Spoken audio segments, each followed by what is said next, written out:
Section 1. In this section, you will hear a series of telephone conversations between an overseas student and some people involved in turn.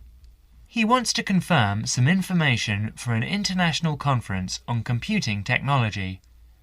First, you will have some time to look at questions 1 to 10.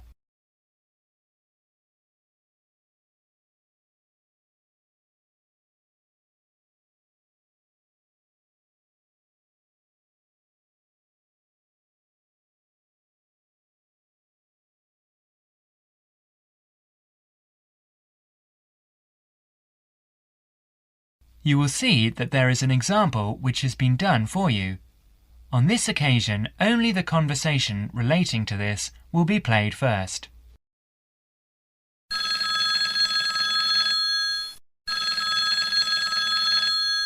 New South Wales University, good morning. Oh, good morning. Can you put me through to the School of Computing Technology, please? Certainly.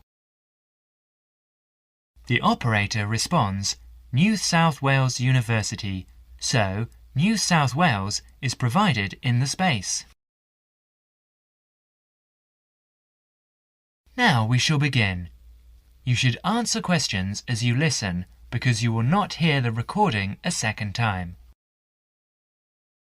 Now listen carefully and answer questions 1 to 5.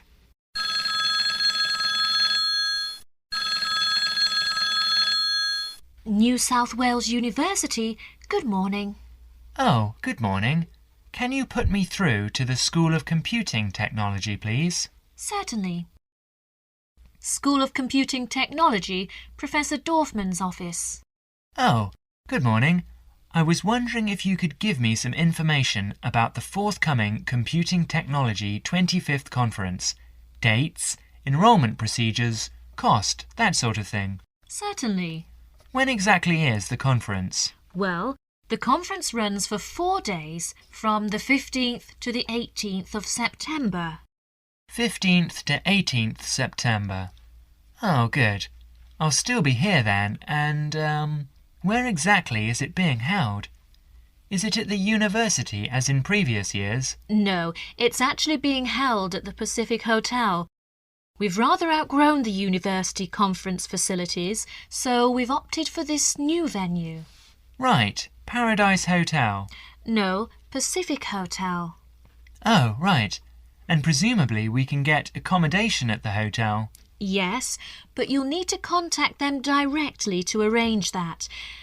I'll give you the number for hotel reservations. Have you got a pen ready? Yeah, go ahead. It's area code 07 and then 9444 1233. 079 444 1233. And what's the registration fee? Individual fees are $360 for the 4 days or $100 a day if you only wanted to attend for 1 day. Are there any student concessions? Oh, sure. There's a 50% concession for students, and that's $180 for the 4 days or $50 a day. And am I too late to offer to give a talk? Oh, I'm pretty sure you've missed the deadline for that. Oh, really? But I've only just arrived here in Australia. Is there any way I could have a paper accepted? Well, you'd need to talk to Professor Dorfman. He's the person organising the conference this year. I can put you through if you'd like. Oh, yes, please. That'd be great. Oh, and can I just check the spelling of his name? Is that Dorfman? Yes, that's correct. Before the conversation continues, you will have another chance to look at questions 6 to 10.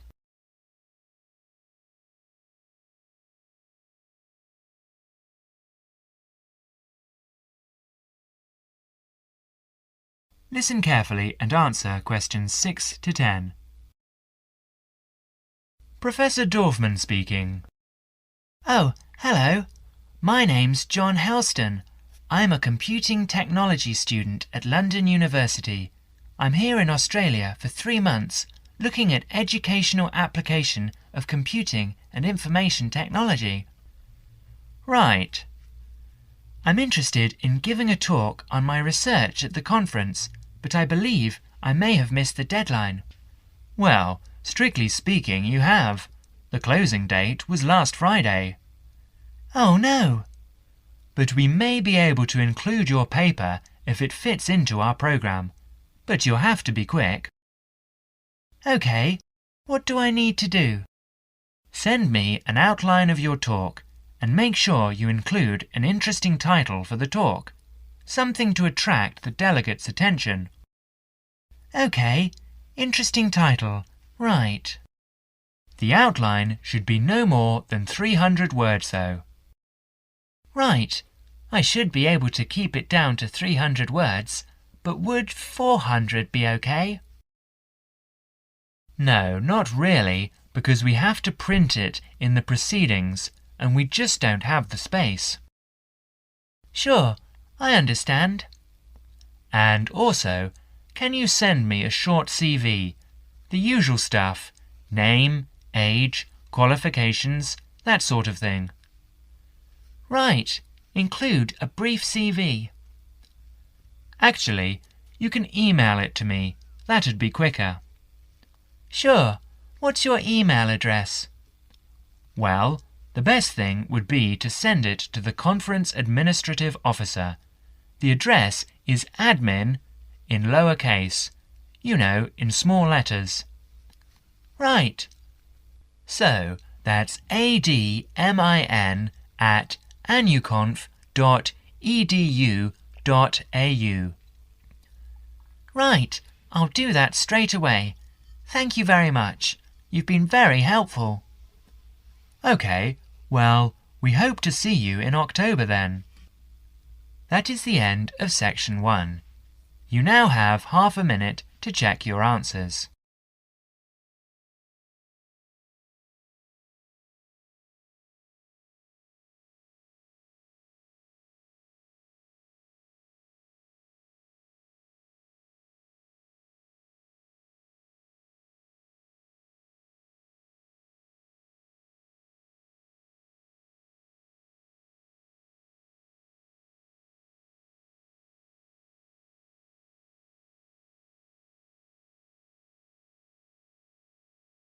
Now turn to section 2.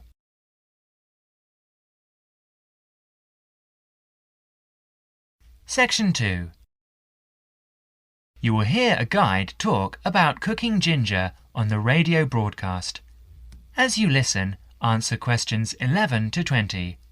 First, you will have some time to look at questions 11 to 20.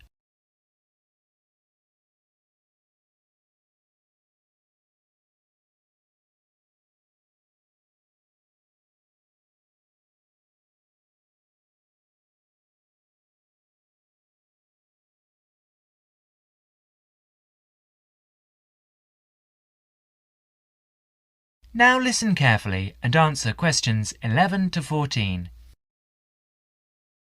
Hello and welcome to Cooking Corners.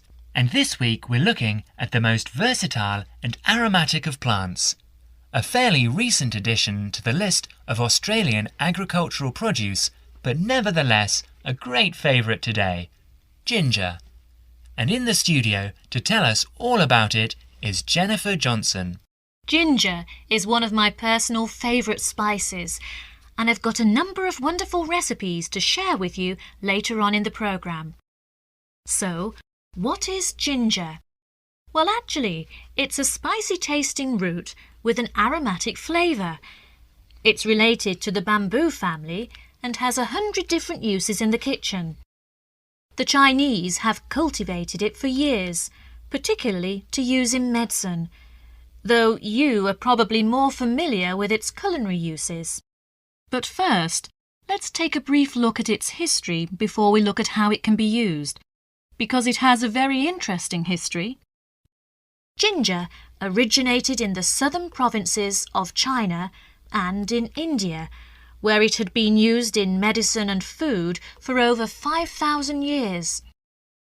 The early traders who came upon the plant took it to many parts of the world, such as Nigeria, the West Indies, Central America, East Africa, and even Indonesia.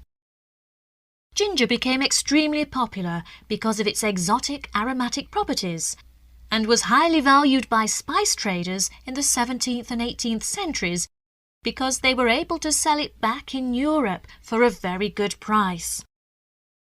Although Australia is now the largest producer of ginger in the world, it wasn't grown in Australia until the early 20th century.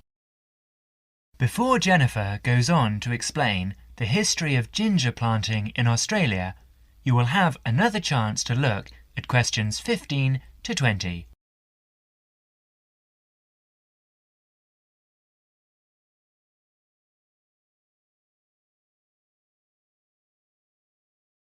Now listen to the rest of the talk and answer questions 15 to 20.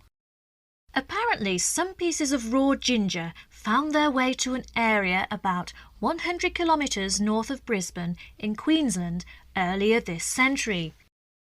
The comparatively high rainfall and humidity in this area produce conditions which are perfect for growing ginger, so it became well established.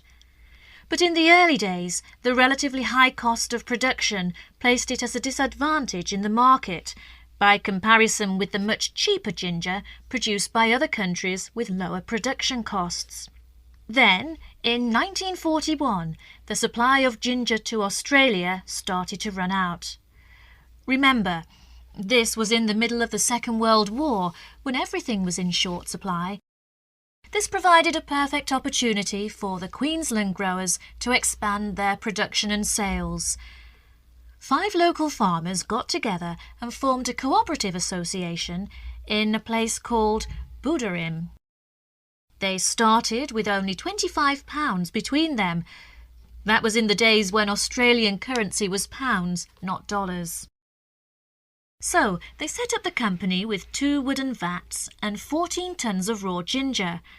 But they went on to become the most successful ginger farmers in the world. In fact, nearly all the world's ginger now comes from the Buderim ginger factory in Queensland. 40% of the production is used in Australia, and the remaining 60% is exported overseas to places like Europe, North America, South Africa, and even to Asia, where it originated in the first place. So now, let's move on to look at ways of using ginger in the kitchen. That is the end of section 2. You now have half a minute to check your answers.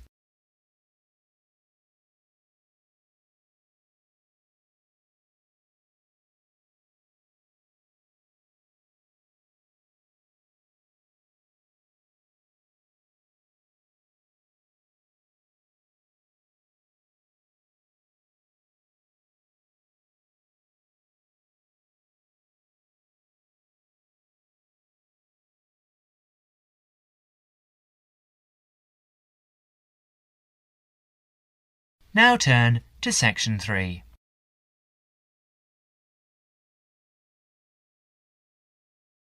Section 3. You will hear an interview about global warming. As you listen, answer questions 21 to 30. First, you will have some time to look at questions 21 to 30.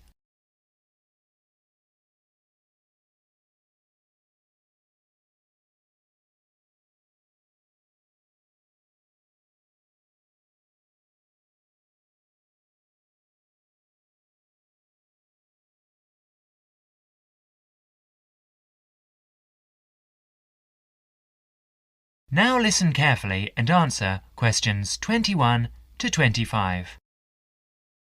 Dr. Parkinson, global warming was the threat of the 1980s, but it seems to have fizzled out of people's minds.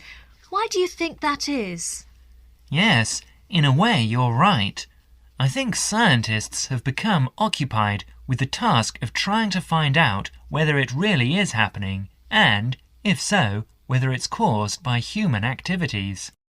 A greenhouse effect is, after all, a natural phenomenon. Yes, as we know, naturally occurring gases float above us, acting as insulators that prevent heat being radiated into space. and the fear is that the insulation might get thicker. Yes, and because of this, the Earth might get warmer. The latest prediction we've heard is that the temperature will increase by about 1/3 of a degree every 10 years. What are your feelings? Well, this prediction is difficult to make. You see, the global climate is the result of a web of influences. Who is to say that a simple action, such as adding carbon dioxide to the atmosphere, will not have several effects which might even cancel each other out? And I understand that the prediction is hard to verify whatever. Precisely. Why is that? Because the Earth's temperature surges and subsides naturally. In fact, the best way of detecting global temperature change is to measure the temperature of the oceans as accurately as possible. And this avoids the sort of seasonal fluctuations of the temperature of landmass. Yes, in fact, an understanding of the oceans is crucial to understanding how the global climate works. The ocean transports heat around the globe. It's like a great reservoir of heat. A tiny change in sea surface temperature denotes a huge change in the amount of heat it is storing. Before Parkinson goes on to explain, you will have another chance to look at questions 26 to 30.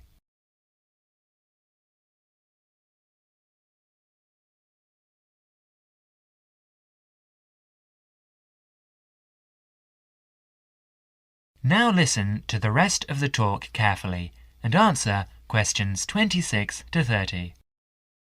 And now, I understand you are looking at ways of refining this measurement of ocean temperature. Yes, for a long time we've measured it by placing thermometers in buoys bobbing in the oceans and also when ships draw water through their engines. It's also been done by satellite, hasn't it? Yes, but now data from a more promising system is being collected. This is the European Along-Track Scanning Radiometer, or ATSR, a much simpler name. The ATSR orbits the Earth above us. And what stage are you at with this? Well, it's been up there 2.5 years now. It's an infrared detector that senses the Earth's temperature with great accuracy, and this is what we need. We have to be able to separate out random changes in temperature. I believe there are other advantages as well. There are several.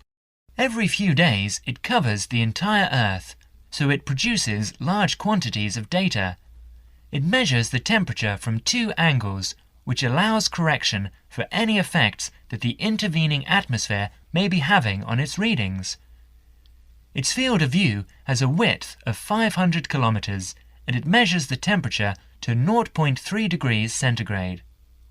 And it should go on for years? Yes. Thank you, Dr. Parkinson, for talking to us today. And now over to...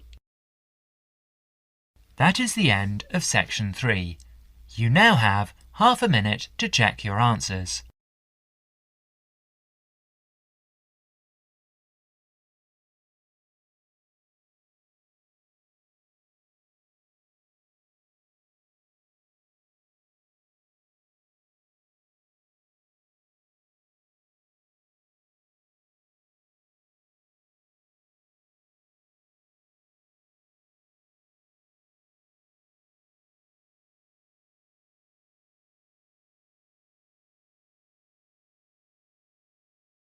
Now turn to section 4.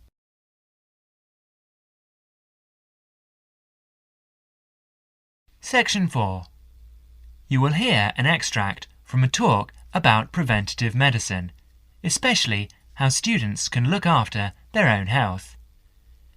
As you listen, answer questions 31 to 40. First, you will have some time to look at questions 31 to 40.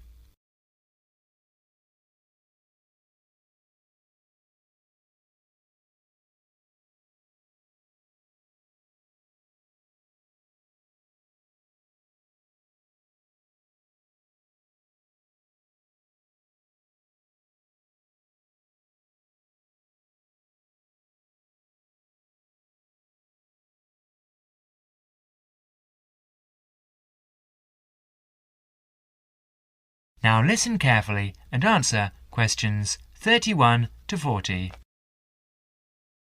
Good morning. I'm Dr. Pat Plant, and I'm here to talk to you about preventative medicine in its widest and most personal aspects. In other words, I'm here to tell you how the patients should wrest control of their health away from the practitioners of medicine and take charge of their own medical destiny. I want to talk about staying out of the hands of the doctor. When a patient takes responsibility for her or his own health, and let's decide the patient is male for now, men are in fact more at risk than women anyway. When the patient takes over his own health regime, he must decide what he wants to do. The first thing, of course, is to give up the demon nicotine. Smoking is the worst threat to health, and it's self-inflicted damage. I have colleagues who are reluctant to treat smokers. If you want to stay well, stay off tobacco and smoking in all its manifestations. Our department has recently completed a survey of men's health. We looked at men in different age groups and occupations, and we came up with a disturbing insight. Young men, particularly working-class men, are at considerable risk of premature death because of their lifestyle. As a group, they have high risk factors. They drink too much alcohol, they smoke more heavily than any other group, their diet is frequently heavy in saturated fats, and they don't get enough exercise. We did a smaller survey in which we looked at environmental factors which affect health. I had privately expected to find air or water pollution to be the biggest hazards, and they must not be ignored. However, the effects of the sun emerged as a threat which people simply do not take sufficiently seriously. Please remember that too much sunlight can cause permanent damage. Given this information and the self-destructive things which people, particularly young men, are doing to themselves, one could be excused for feeling very depressed. However, I believe that a well-funded education campaign will help us improve public health standards and will be particularly valuable for young men. I'm an optimist. I see things improving, but only if things that you as students can do to improve your fitness.